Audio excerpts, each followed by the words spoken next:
I would like to jump right into the choir itself.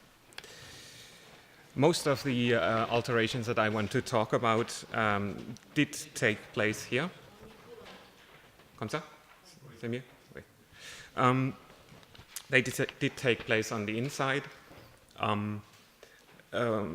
They are not clearly visible because they are so very subtle. Every time I'm involved with the building, I am amazed about how slender and fragile it is. There's basically no solid wall. It's constructed as a hollow wall with the outer layer represented in the back wall of the triforium and the clerestory windows. The inner layer is basically not visible because it only consists of the response en DD.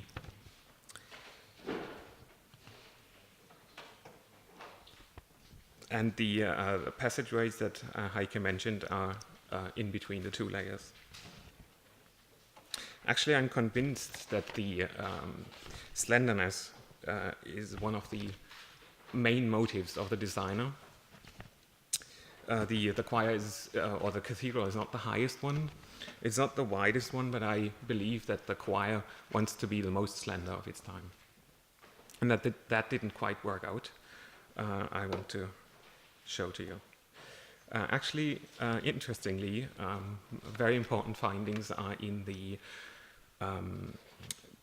cornice de fleuron on the wall top on the outside, which I will come to in a minute, and also on the northern side of the choir, the buttresses, which are, it's not quite obvious on the image, but they are quite irregular. This one is much thinner than the rest, and this one is much shorter than the rest.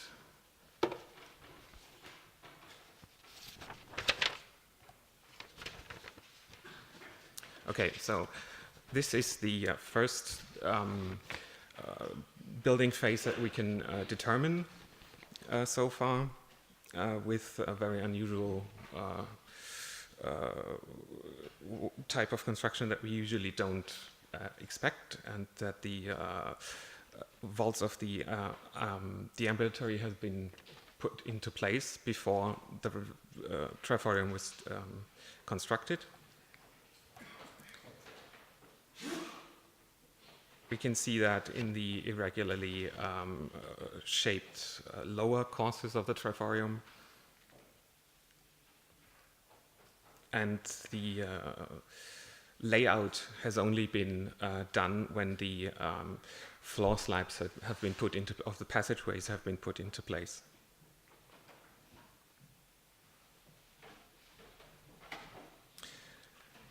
Important to understand the struggle of the designer is this find, which is an improvised change of plan in the thickness of the supplement arches that are behind the triforium walls, which in the straight base of the choir are 66 centimeters, and in the polygon it's only 33, so it was reduced by half, and this has been done, obviously, as you can see, improvised. It must have been a very quick decision because we can see some at one of the lower courses there is still a tracing line for a thicker arch. So we go to the wall top. This is the inside, the main roof and the top of the vaults, and we see a clear joint of two phases of the building, and I was quite confused at the beginning because they are both a curvature to the outside, but they are not parallel. They have a recess on this side in the middle. They are an overhang and a recess in the back again. So if we draw that up on a plan of the roof space and exaggerate the measurements a bit so that we can actually see something. You can see how they sit on top of each other. And what is also interesting is that the northern side is really irregular, and the southern side is quite regular. So if we, it is evident, I think, that the both have been caused to a thrust to the outside, but they must have happened one after the other. So we can, by knowing both, we can determine the original shape of the lower causes. So if we compare the top causes of the two northern and southern sides, we see that they're quite different, but the original deformation is almost identical. Another clue that we get is from the tie beams and the sills on the wall top, because they have been pulled out of their sills, or rather the sills have been pulled over the edge of the wall top. So that means, I mean, obviously the lower causes have been put into place before the roof was constructed, but the second one did take place after the roof was put into place. If we look on the outside, we can see that there are, we can't see it on the image, but we can see it on site, that these buttresses have been added later on top of a Romanesque building. And this one has been added to this very thin buttress. And I think now that I've marked them on the ground plan, we can see that that might be an explanation of why the second curve is the second deformation is so irregular. Because these buttresses must have been added before the second deformation took place. So if we look up from the outside passageway to the cornice, we can see on an exaggerated image that the curve of the lower causes is clearly visible, whereas the outside here is a straight line. This is actually not the state it is in now, but the state it would have been at its construction. So here at the transepts, the fleurons are quite normal, I would say. They are really short in the middle, and they are quite long on the eastern part. So just to give you the chronology where we are, the roof put into place. Okay, now we go back to the inside.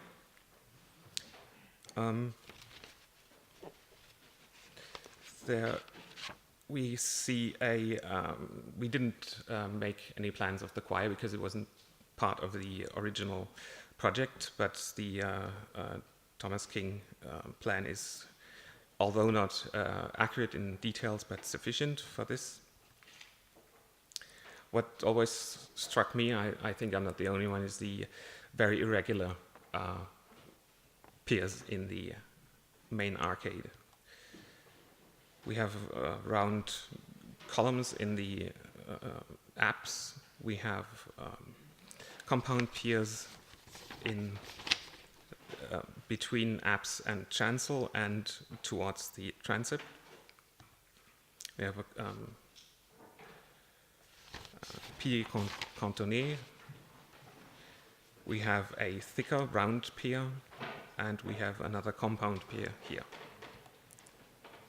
So that this one has been is a repair of the early 14th century, has been already been discovered by Poré in the early 20th century, and also that the passageways in the two first bays have been blocked.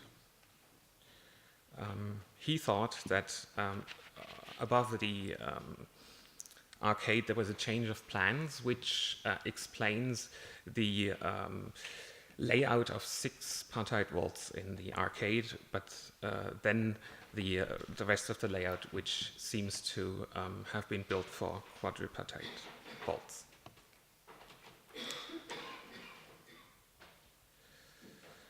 But there is more. There is this pier. We can see that the top of the base molding has been chopped off, quite crudely actually, and the drums of the pier are resting on top of the lower torus. That has always bugged me, and but nobody seems to have mentioned or thought about it before.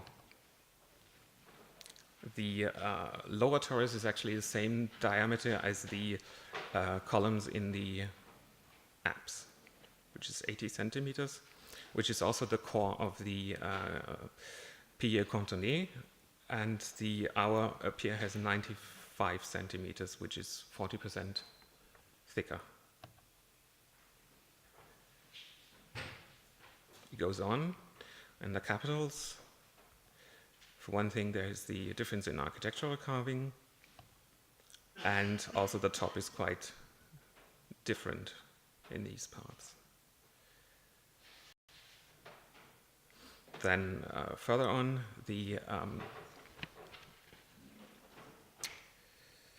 shafts are integrated into the masonry above the pier contourné, but they are not integrated above the thicker round pier.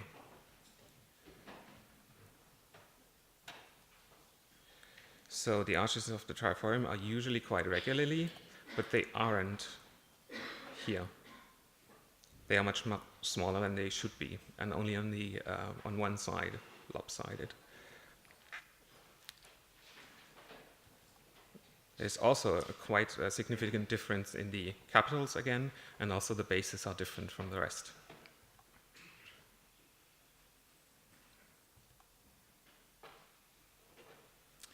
At the very top, the connecting wall between the two layers of wall has also been tampered with. Has been straight, but now it has been altered for the existing vaults. We have ribs, diagonal ribs, that are not integrated into the tas de charge of the rest. Finally, we can see that in the plan already that the vaults are quite different height. So that is actually what has happened, is that most of the choir walls have been changed. So it wasn't a change of plan, but it was an actual change of the fabric.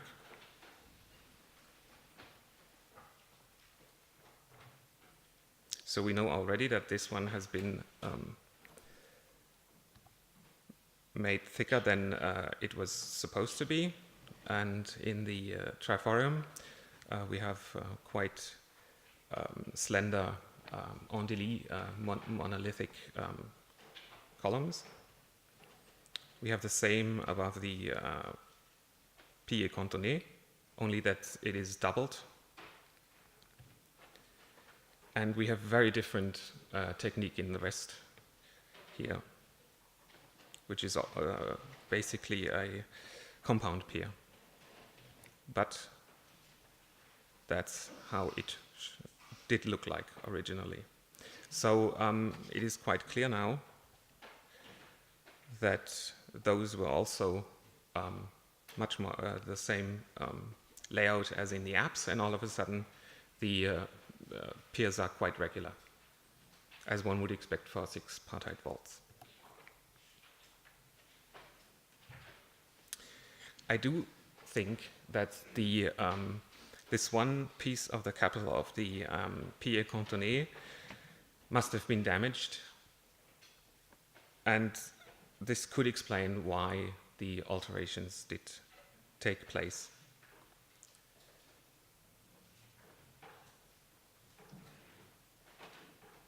and so that the quadrupedite walls that we see now is actually been measured to distribute the weight more evenly onto the piers.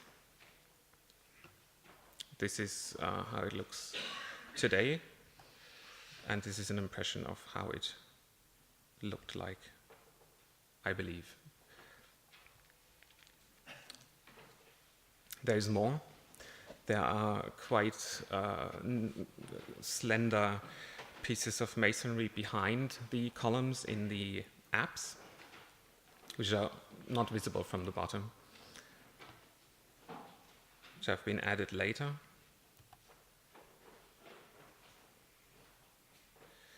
There is this one incident of a repair in the clerestory level. The old base is still here.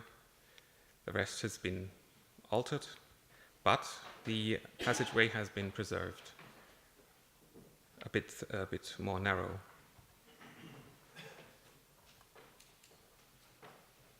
So this is just an image that you can see it a bit better what happened. So why change this one again later? The answer is quite simple. The bays have quite different width, and I think it is interesting to see, although it is only 12% more, it shows how close the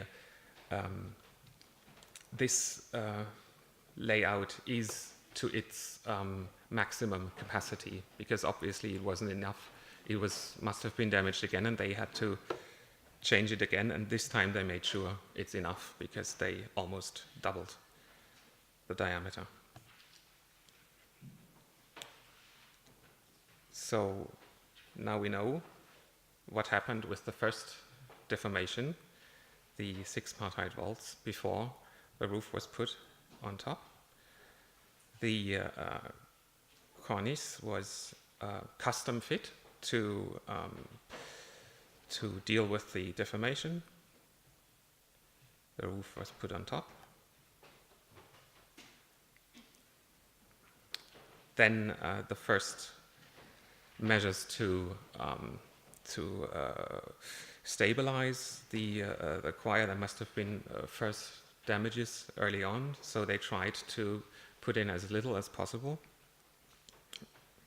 nearly invisible, but then it wasn't enough, and huge measures had to be taken. I think that the effort was quite significant, and it could explain why the western parts were so delayed. And that was the second deformation. And then finally, the 14th century piers as a last measure to stabilize the choir.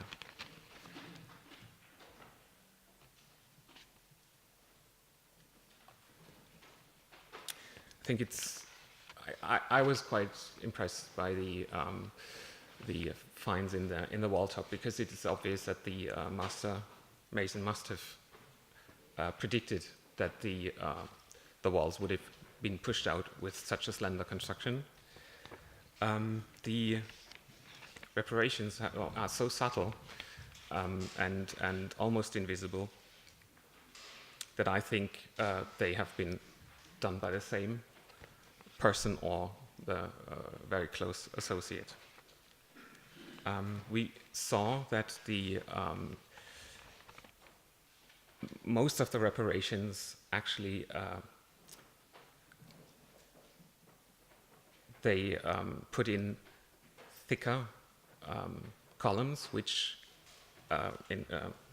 looked the other way around, means that they were too thin to bear the weight of everything. So before that, it was always thought that the thrust to the outside was the cause for damage, for the change of the flying buttresses, which I haven't mentioned now. But I believe that it was that the piers were too slender, too slim. It was too ambitious.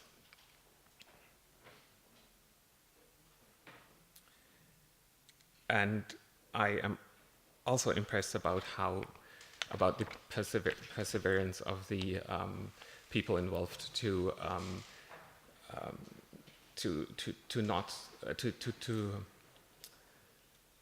keep everything as slender as possible, even though it must have shown quite a bit of damage. So I think it's impressive. Thank you.